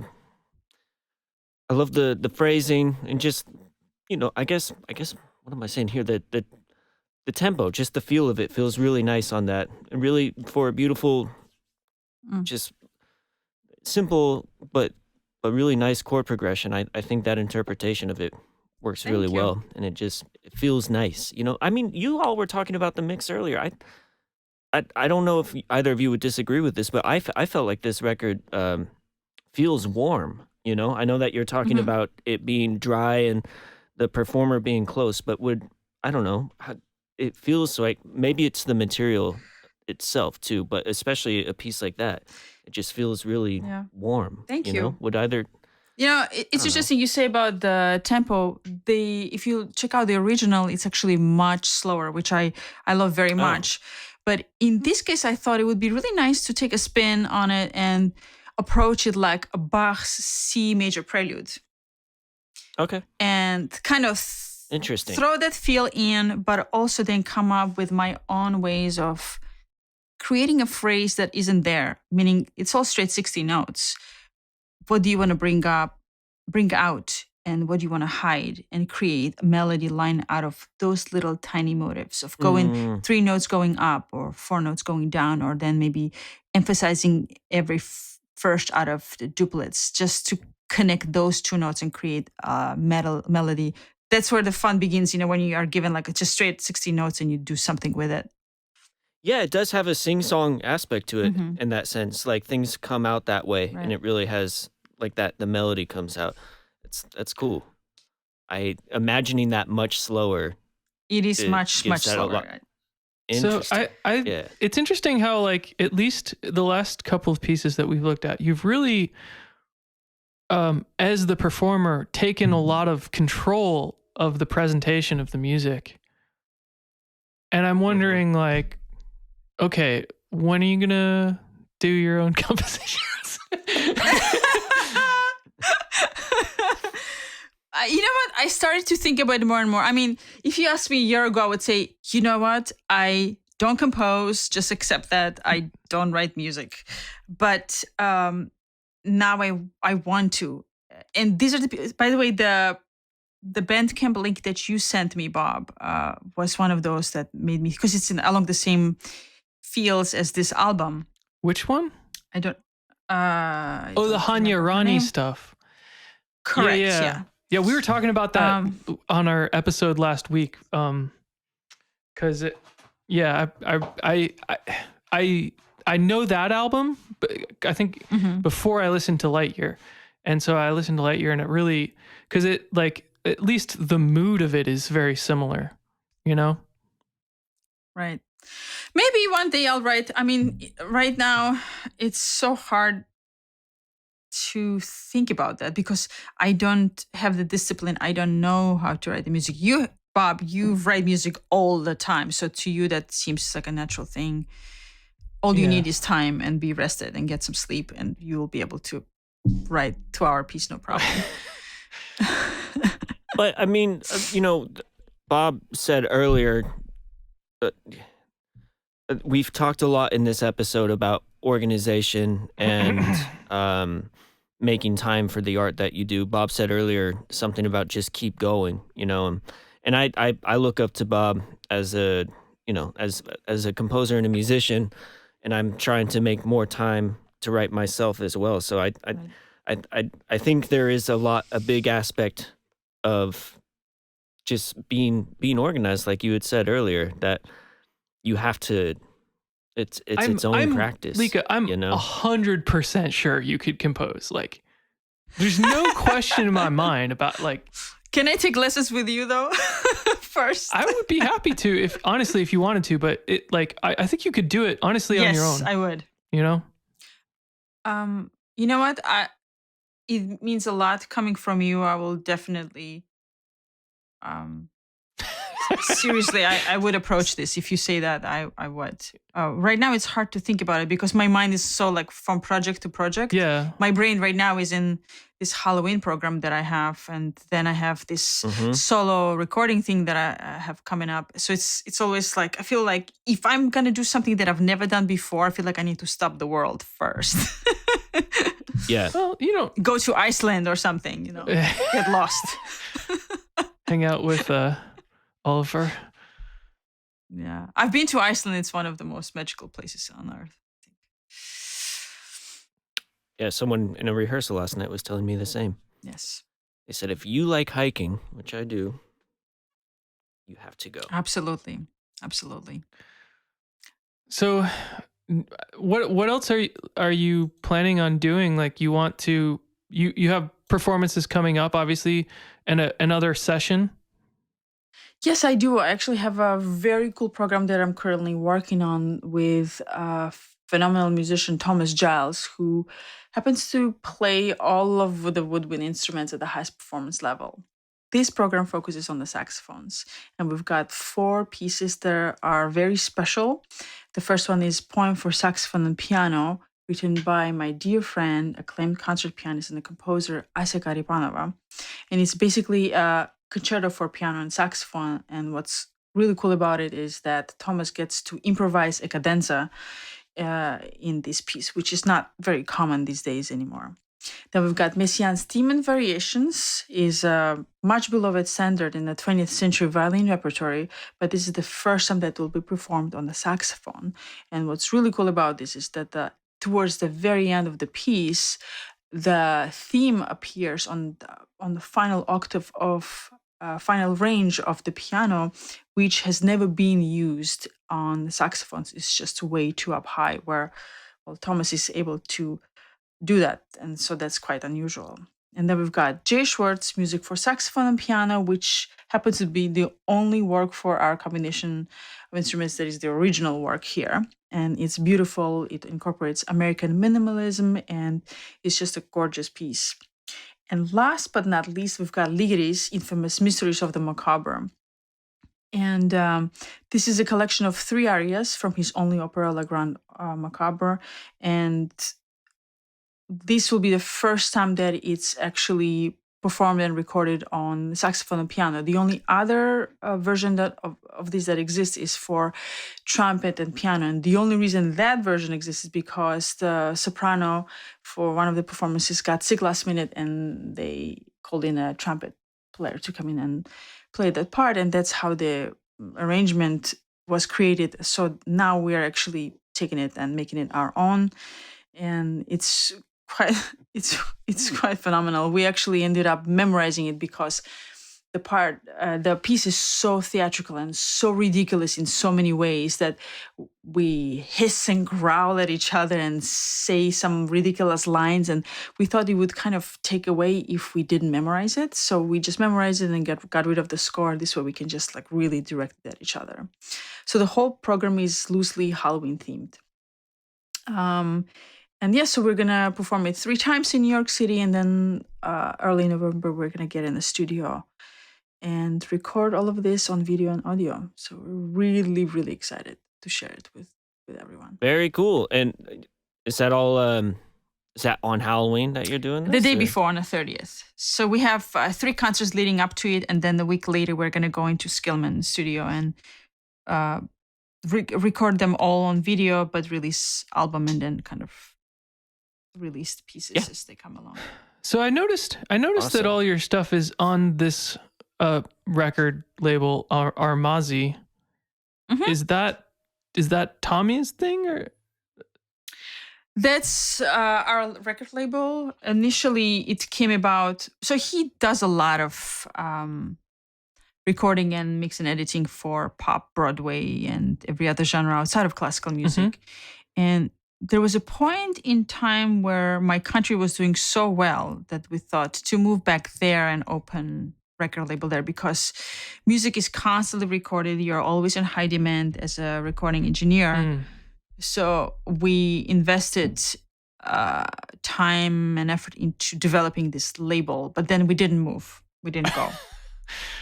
Yeah. So now, and you know, I really wanted to release things under a label that gave me absolute freedom of controlling everything. Absolutely everything, from cover to what font I'm using on the cover and how it's mixed and all of that. So it just felt natural to just do it on my own, and it's just kind of 2 things combined. Right on. So I'm just releasing under my own label. What does Armazi mean? Or does it mean? Armazi is a mythic ancient god in Georgia that was before Christianity. You know, Georgia converted to Christianity in the 5th century. So prior to that, there was the god of sun, the worshiping sun, basically. Oh, cool. Yeah. Wow. Very cool. Yeah. And this, You'll see head of the lion or tiger, lion, as a Armazi. If you look it up as a thing, not our label. Right on. very cool. Yeah. Yeah. So why not, be your own boss kind of a thing. Yeah. Well, I think, do you have anything else you want to mention before we kind of wrap it up here? Or? Any plugs? Yes, I think I would love to talk about working with you on your music and how. Yeah, I want to hear about this too. Yeah, I'd The love awful to. urge. Because Bob sent this to me like yesterday, and I was like, oh my God, there's so much here. Like, I was listening through, and I'm, in doing research for this, I've been listening to a lot of different types of materials. I had some questions with you. I mean, you do improvise. You did at the end of Ep12, but this recording with you, Bob, and Brian Potts, I have. Can we Yes, play please. any of this? This is bonkers. Yes, please. It was such a formative piece, I have to say, for what choices I'm making today is because of Bob's compositions in general, but that particular concert was really what kind of got that whole ship going. Well, so wait, can you talk about what did this look like? Were you looking at notated material? What was this piece? Yeah. It was everything you can imagine. It was a composed through piece, and there were some sections where I was given shapes, geometric shapes, and some colors and pictures. The score included improv, like instructions, and there was graphic score part, and then just straight up notation. And this was one of my master's recitals, but then we did it for all of our master's recitals, if I recall correctly, because I went to Miami twice and played it. Why not? I mean, once you learn an hour-long piece, Yeah. you want to use it. Especially it's so fun and so crazy. I mean, it's so crazy. I see. All right, this is all coming to light. I never know what's coming in my chat from Bob. So this is something that you wrote as while you were at CalArts, and you had a performance there, and then 2 more at Frost at UM, with Brian and with you. Right, and keep in mind that there was one of the requirements was to have a pink colored helium balloon in the center of it all. Well, obviously. Why wasn't sure? Yeah, the full. I mean, you know music, right? Yeah. The full title. Well, yeah. Let's listen to a little bit. I mean, this, and I'll let you pick the excerpt, Sure. Bob. I haven't got through the whole thing yet, so I'm still learning it. Really torn about this. Okay, I mean, it's been what 15 years since we did this. Mm-hmm. I'm not happy at all with this particular recording. Of course, you're a composer. But hello. So be it, I suppose. But this is I think the section that we referred to as the Big Strange Five. Mm.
So is that Brian on all the mallet stuff? I honestly don't remember because we switched up like so many times. It could have been either way. I think it was because you were on a drum set. Man, point. whoever the opening, what I heard in the beginning, the marimba playing sounded really good. It sounded like someone at the top of their game. You know what I mean? Been spending years playing a lot of marimba. It sounded really. Well, it was nice. either me or that was- Brian. Good job, everyone. we That was so that's fun. the way the piece works. Yeah. Like there was a percussion setup and a marimba vibe setup, and we were, no matter which role we were doing, we were going back and forth in the piece. And yeah, we set up in like this triangle. Like the first time we did it, we had a very particular look and feel to the I wish I with the audience all around. It was so cool. Oh, that's The right. audience sat in a circle Yeah, around us. The audience was completely surrounding the triangle. And so we were able to look at each other the whole time, which was like a logistical plus of, Oh, for sure. Yeah. That was so fun. The whole, I mean, we flew in and we rehearsed for 2 days straight, and then played a concert. That's how it was. Yeah, something. It wasn't too long, but yeah, it was fun. I have this very distinct memory of like driving back and forth from Valverde to Cal Arts and listening to Nusrat Fateh Ali Khan a lot. Do you remember that? Yes. Oh, it was so fun, but that was such a formative experience for a classical pianist. Just like, okay, this is what I want to do. Nice. Yeah, That's you just awesome. always write such fun. I mean, whether it was your original stuff or arrangements, you're such a creative person. I mean, living with you was fun because imagine having a living room full of set up instruments, drum set, keyboard, guitars, microphones. And then as you're passing by, trying to go to the kitchen to drink water, he stops you. He's like, hey, Nika, can you go to the microphone and say whatever you want to say? And go. And then you never know where it's going to end up, in what piece and what. It's just so fun. He was always composing and always doing something. Yeah. Yeah. I never have lived with Bob, but I was a frequent visitor to the Market House in Oakland, and I'd go to the warehouse here and there on in East Oakland. So I have like glimpses of what that might have been like. But yeah, I've also been hearing more and more stories from folks who have lived with Bob in the course of recording this. It will be so incredibly interesting and worth to get back together now with the three of us, with Brian, and see, because we're in such different parts of our lives now, and we're so different. We're grown-ups. Exactly. We're so different now. Yeah, I couldn't echo that in as many times. Like I probably would never compose anything like this ever again, but I would do something different and probably like what I think would be better, but Well, that's the point. You don't want to do this. You don't want to reminisce. You want to move on and see what you can do now, and really intentionally forget what we did and see what we come up with now. Yeah. I mean, interesting. We were talking about it. It's just so like we've had a conversation about it a number of times where we're like, we should do this again, like something, but it is just like a logistical nightmare. And like, yes, it's, three grown-ups, families, kids, it's all a lot, but we'll make it happen. All we need is we really just need like a resource. We need like a place to to do it, and then we can kind of work out the other details.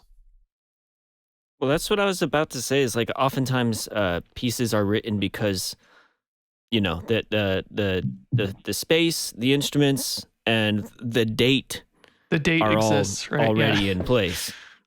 Like the deadline's there, what the instrumentation is going to be. You're like, okay, cool, here comes a piece. Yeah. Otherwise it's a little bit harder. The brain functions differently once you've got the date locked in and your parameters of what you're dealing with. Yeah. It's funny what you said, I think earlier, you were talking about just wanting to do something that you're really invested in, that you're like spending time to make it like its own thing, this rather than doing a couple of rehearsals and performance thing. That's it. That's also my hesitation with doing something like this, is that I have that same feeling. I don't want to just like get together and do a couple of rehearsals and do a performance of a piece. I would like to be able, just because of the way that like you and I and Brian have developed our like sort of communication with one another, like, and the way that we perform together, I would want to spend time refining that but time is of course the most precious resource. Yes. And it's also not our fault you're on the West Coast. So yeah, it's different if you're honest. I'm kidding, but yes, it's. I think really all it takes is, if, let's say, we all had some venue on each of our end, and a lot of money, and a lot of money. Yeah, a lot of crypto. Yeah. Yes. Something. Dogecoin. A lot of Dogecoin. It will happen when it's right. I think that it will. It's inevitable that. I agree with that. Cool. Well then. Right. Yeah. Thank you so much for your time this morning. Oh my goodness. Thank you guys so much. It is so special to be able to sit down with you and have a conversation about everything that we do and everything we care about. And I'm personally very grateful and honored that you invited me. So thank you. Yeah. I'm realizing through the course of recording these that I'm inevitably going to become a better musician and person through doing these interviews. And I mean, this